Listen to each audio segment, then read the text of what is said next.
नमस्कार मित्रांनो, आज मी तुमच्यासोबत माझ्या आयुष्यातील एक अशी आठवण शेअर करणार आहे जी मी कधीही विसरू शकत नाही. ही गोष्ट आहे माझ्या पहिल्या प्रेमाची, पहिल्या आकर्षणाची आणि त्या भावनांची ज्या आजही मनात एखाद्या जुन्या गाण्यासारख्या वाजत राहतात. कॉलेज संपलं होतं, हातात डिग्री होती, पण मनात प्रश्न होते. पुढे काय? नोकरी शोधत होतो, स्वतःला सिद्ध करायचं होतं. घरी आईबाबांच्या अपेक्षा होत्या आणि मनात एक अनामिक रिकामपण होतं. त्याच काळात आमच्या गल्लीत एक नवीन कुटुंब राहायला आलं आणि त्यांच्यासोबत आली अंची. पहिल्यांदा तिला पाहिलं तेव्हा ती आपल्याच विश्वात होती. हातात पुस्तक, चेहऱ्यावर एक शांत हास्य. ती सावळी होती, पण तिच्या चेहऱ्यावर एक निरागसपणा होता जो मनाला खेचून घेत होता. माझं तरुण मन कधी तिच्याकडे ओढलं गेलं हे मलाच कळलं नाही. सुरुवातीला फक्त नजरानजर, मग हळूच एक हास्य. काही दिवसांतच ती मला पाहून हसू लागली आणि त्या एका हास्याने माझा दिवस बनायचा. दिवस जात होते, अंजीशी बोलायचं होतं पण धाडस होत नव्हतं. मग एक दिवस नवरात्र सुरू झाली. ती मंदिरात आली होती. गर्दीत असूनही वेगळीच दिसत होती. मी खूप वेळ विचार केला, मनाशी वाद घातला, जाऊ का नको का, आणि शेवटी एका छोट्या कागदावर माझा मोबाईल नंबर लिहिला. थरथरत्या हाताने तो कागद तिला दिला आणि डोळ्यांनी सांगितलं, कॉल कर. ती हसली, काहीच बोलली नाही, पण त्या हास्यात उत्तर होतं. त्या रात्री उशिरा फोन वाजला. अनोळखी नंबर. मी उचलला. हॅलो. आवाज ऐकला आणि मन भरून आलं. अंची होती. त्या दिवसापासून आमच्या गप्पांना सुरुवात झाली. रोज रात्री फोनवर बोलणं, कधी 1 तास, कधी 2 तास. स्वप्न, आवडीनिवडी, कुटुंब, भविष्य, सगळ्या गोष्टींवर आमच्या गप्पा रंगायच्या. माझं कॉलेज संपलेलं असलं तरी मी तिच्यासोबत बसस्टॉपवर जायचो. बसमध्ये गर्दी असायची. आम्ही जवळ उभे राहायचो. शब्दांशिवायही खूप काही सांगितलं जायचं त्या क्षणांत. हळूहळू ते आकर्षण प्रेमात कधी बदललं हे आम्हाला दोघांनाही नंतर कळलं. एक दिवस घरात कोणी नव्हतं. मी तिला बोलावलं. ती आली. दरवाजा उघडला तेव्हा ती उभी होती. चेहऱ्यावर हलकीशी लाज, डोळ्यात एक वेगळीच चमक. मी तिचं स्वागत केलं. आम्ही खिडकीजवळ बसलो. बाहेर वारा होता, आत शांतता होती. जुन्या आठवणी, कॉलेजचे किस्से, भविष्याची स्वप्न, गप्पा रंगत गेल्या. काही वेळाने मी हळूच तिचा हात हातात घेतला. तिनेही तो घट्ट धरला. त्या एका स्पर्शात सगळं होतं. विश्वास, जवळीक, प्रेम. तिने लाजत माझ्याकडे पाहिलं.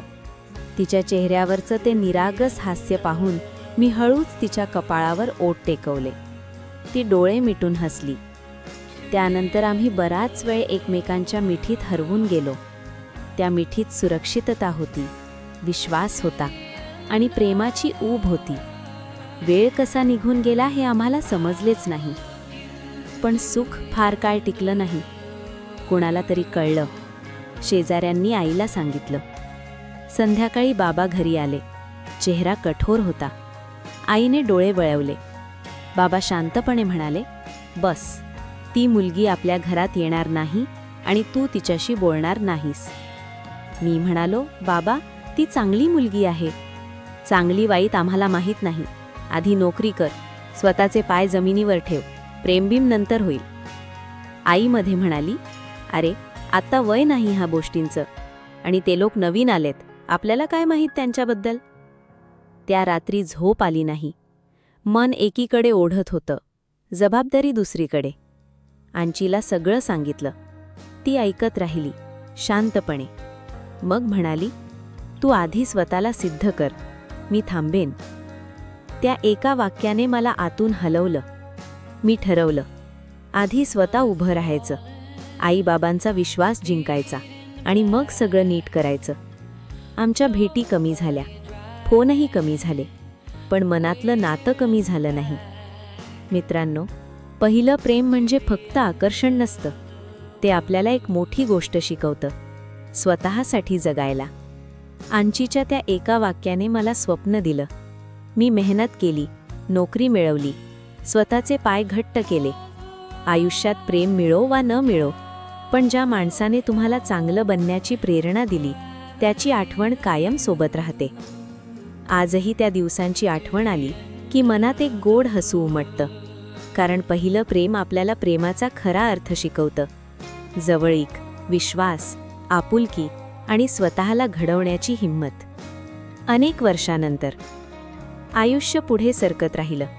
नोकरी, जबाबदाऱ्या, दिवसांची धावपळ, सगळ्या तांचीची आठवण मनाच्या एका कोपऱ्यात शांतपणे बसलेली होती.